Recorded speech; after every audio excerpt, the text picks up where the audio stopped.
domestic war on terror, kicked off by the riot on January 6th, has prompted several web giants to unveil predecessors to what effectively could become a soft social credit system by the end of this decade. Relying on an indirect hand from DC, our social betters in corporate America will attempt to force the most profound changes our society has seen during the internet era. Tate continues, quote, China's social credit system is a combination of government and business surveillance that gives citizens a score that can restrict the ability of individuals to take actions, such as purchasing plane tickets, acquiring property, or taking loans, because of behaviors. Given the position of several major American companies, a similar system may be coming here sooner than you think.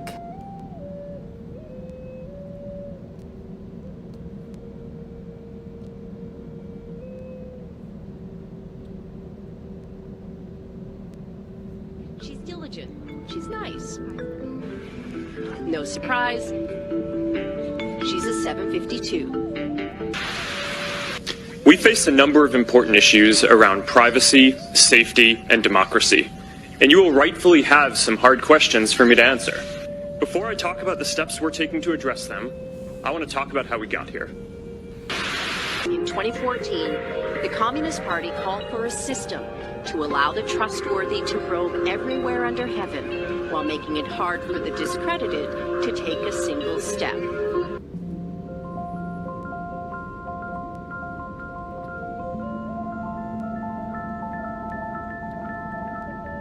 On January 25, 2017, George Orwell's classic novel 1984 suddenly hit the bestseller list after years of laying dormant in everyone's mind who were required to read this book back in high school. Learning this did not surprise me at all. But lately, I've been reading a lot of articles online comparing Orwell's 1984 to Aldous Huxley's A Brave New World. And the question that's on everybody's mind is, which one of those two books foreshadowed the future more accurately? Well, I'll break it down as quickly as I possibly can. Orwell's 1984 seemed to predict a dystopian future where a tyrannical and oppressive government forced its country's citizens to get in line, and were told only to listen to what the government tells them. Huxley predicted that we would bring this way of thinking on ourselves. In other words, Orwell said that the government would ban books. Huxley imagined a world where nobody would want to read them. So if you weren't already aware, the Communist Party of China has found a way to connect all of its citizens to a social credit system. I would argue that such a thing wouldn't be possible had the smartphone never been invented. The question that's on everybody's mind is, and mine in particular, I know I have a tendency to be paranoid, my question is, would this ever happen in the West? My answer to that question is, why not? In his book 1984, written in 1948, George Orwell predicted a world where security cameras would record the movements of everyone on Earth, with dire consequences for anyone who dared to buck the system.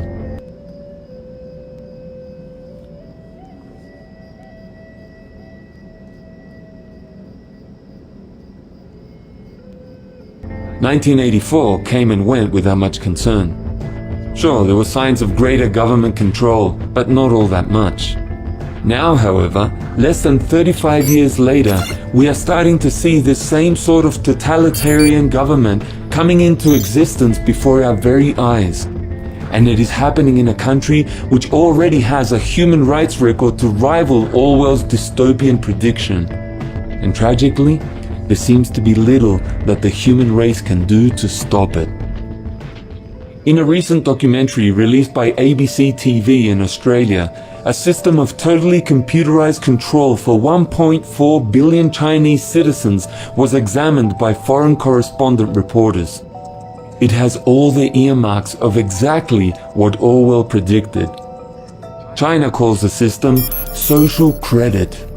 On the surface, it may not appear to be much worse than the control some Western countries have had over people for some time. This is most notable in the area of bad credit. Defaulting on payments for almost anything can get you blacklisted, after which it can be especially hard to rent a house, to buy anything on credit, or to get a loan. So fear of being marked for life as a credit risk keeps millions of Americans, for example, struggling constantly to make payments on time. But China has gone beyond that already, and there are plans to go much further. Take note that this is a country which is even now butchering tens of thousands of dissidents each year in a lucrative organ harvesting scheme. The practice runs almost exclusively on support from people in Western countries who pay tens of thousands of dollars to have someone killed in China so that they can receive a much-needed organ transplant. Please watch our video, The Dragon Awakes, for further details on Shalom. Call Laimla Yahweh Bahashem Yahushai Bahashem Rakakadash. All praises be to the Most High Yahweh, in the name of His Son and our Lord and Savior Yahushai. Much respect and honor to the brothers that are doing the work in truth and sincerity, risking their lives and freedom to do so, pushing this gospel throughout the four corners of the earth. Salutations to the hopeful elect that is scattered abroad, and double honors and respect to the elders and the apostles of Great Millstone. Coming back at you with another lesson entitled The Heritage of Oppressors. Let's go to Job 27, verse 11. I will teach you by the hand of God, that which is with the Almighty will I not conceal. Behold, all ye yourselves have seen it. Why then are ye thus altogether vain? This is the portion of a wicked man with God, and the heritage of oppressors, which they shall receive of the Almighty. If his children be multiplied, it is for the sword, and his offspring shall not be satisfied with bread. So it's very ironic, in a democratic, free system, more and more socialist laws are being implemented. So we're living in a system of creeping socialism. And you Americans are sitting back quietly, scared, not speaking out against unrighteous decrees, against wickedness, as long as you have your fast food, Starbucks, and Krispy Kreme donuts. We're watching America model itself after a totalitarian regime or a communist government, China. Let's go into the word. You're going to go.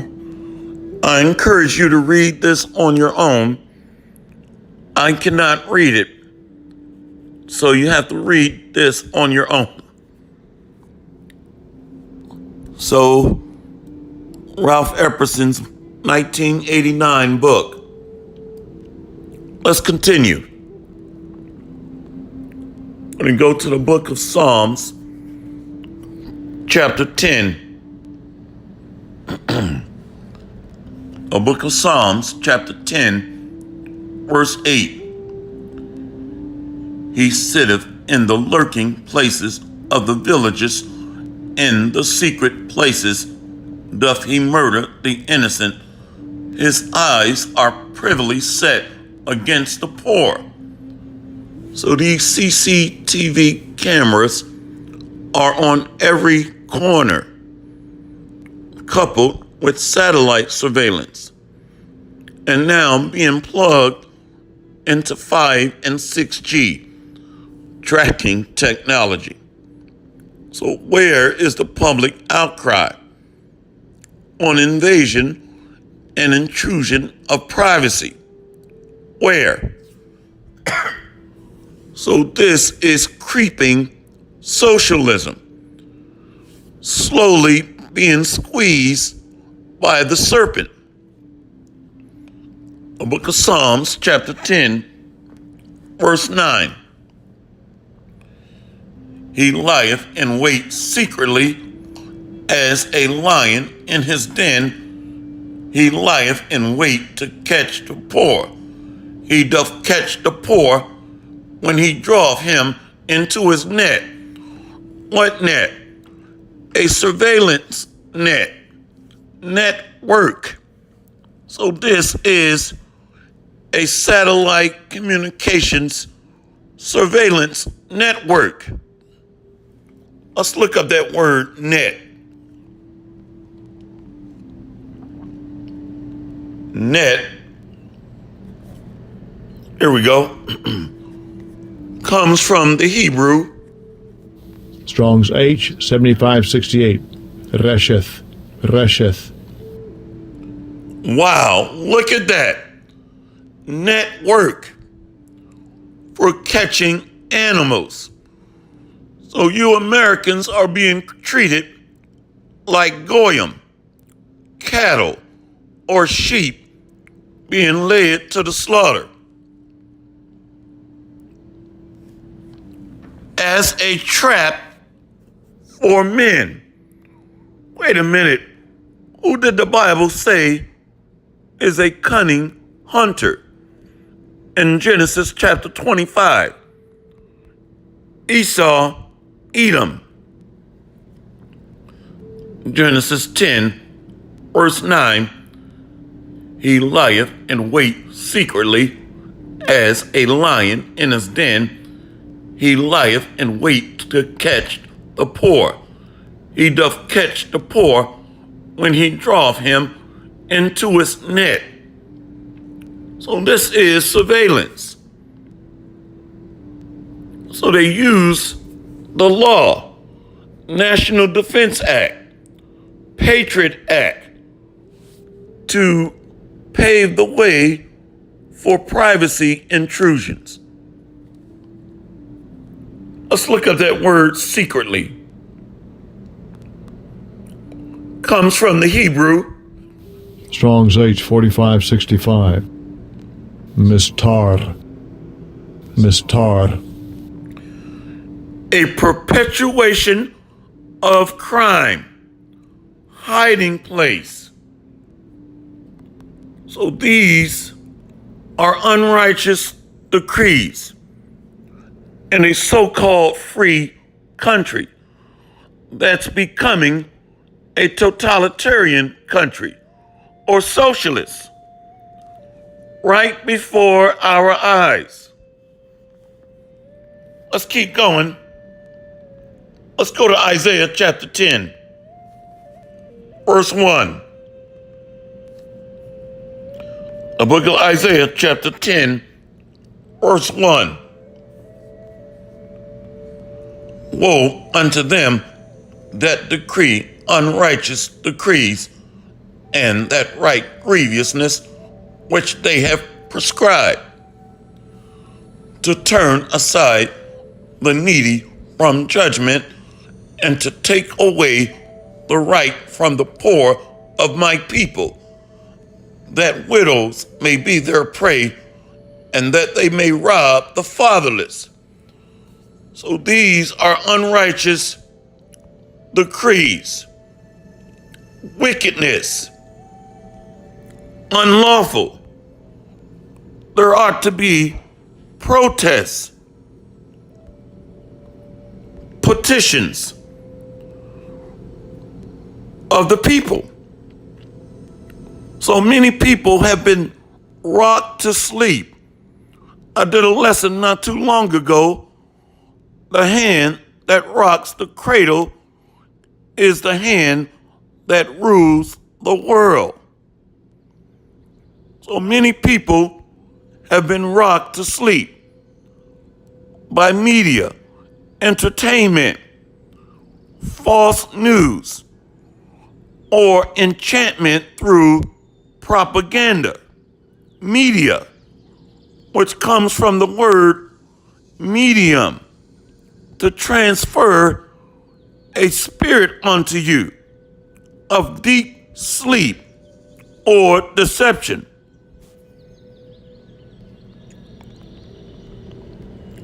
Let's go from there. I'm going to go to the book of Psalms, chapter 31. Let's go to verse 13. The book of Psalms, chapter 31, verse 13. For I have heard the slander of many, fear was on every side. While they took counsel against me, they devised to take away my life. But I trusted in thee, O Lord. I said, thou art my God. My times are in thy hand. Deliver me from the hand of mine enemies and from them that persecute me. So being tracked like cattle is persecution, oppression, unrighteous decrees or laws. I thought prisoners get tracked. So what does that tell you? We are not free. Prisoners are monitored, tracked, have privacy rights revoked, surveyed. This is absolutely ridiculous. I thought this was the land of the free, home of the brave. Let's go to Psalms 31, verse 15. My times are in thy hand. Deliver me from the hand of my enemies and from them that persecute me. Make thy face to shine upon thy servant. Save me for thy mercy's sake. Let's go into that word persecute.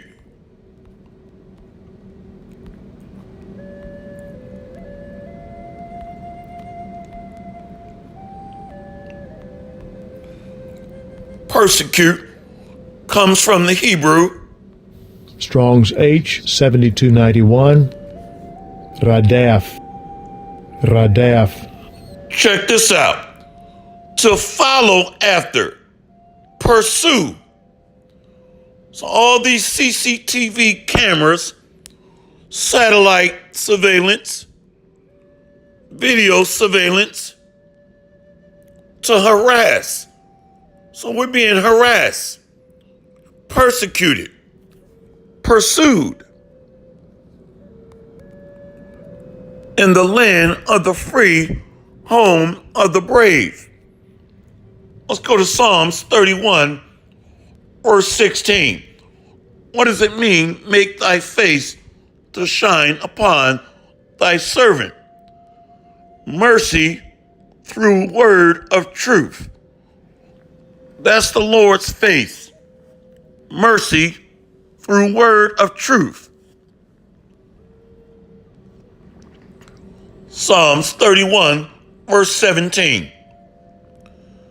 Let me not be ashamed, O Lord, for I have called upon thee. Let the wicked be ashamed, and let them be silent in the grave. Let the lion lips be put to silence, which speak grievous things proudly and contemptuously against the righteous. They do that through their media, their propaganda, their reporting network. Psalms 31, verse 19. Oh, how great is thy goodness, which thou hast laid up for them that fear thee, which thou hast wrought for them that trust in thee before the sons of men. Thou shalt hide them in the secret of thy presence from the pride of man. Thou shalt keep them secretly in a pavilion from the strife of tongues. So the elect have a safe haven through the word of truth and are going to be saved by the chariots of the Lord. Come Jacob's trouble and judgment to the wicked. So this lion is waiting secretly in his den. That's talking about the devil, which comes from the Greek diablos, slanderer or false accuser, deceiver. Let's close out there. Let's go to 1 Peter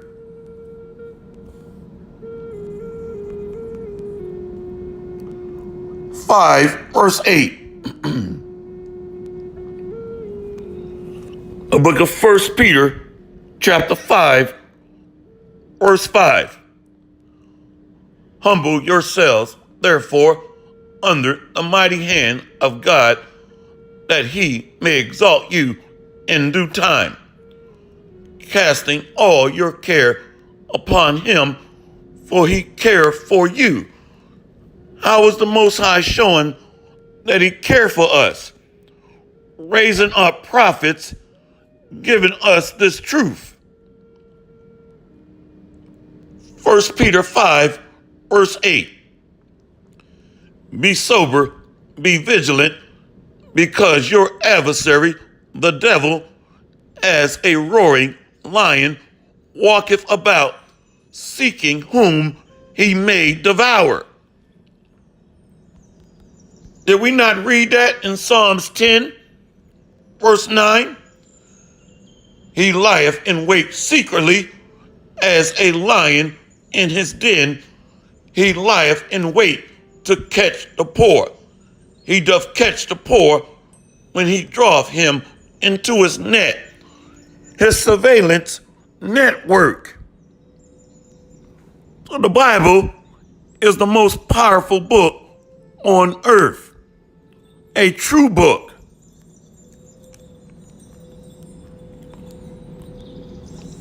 Hopefully this lesson has been edifying. All praises to Yahweh Hashem, Yahweh Shai, Hashem Rakakadash. We got next, Lord willing. See you on the next lesson, Lord willing. Barakatham, Kwam Yasharala, and Abad Babao. Shalom.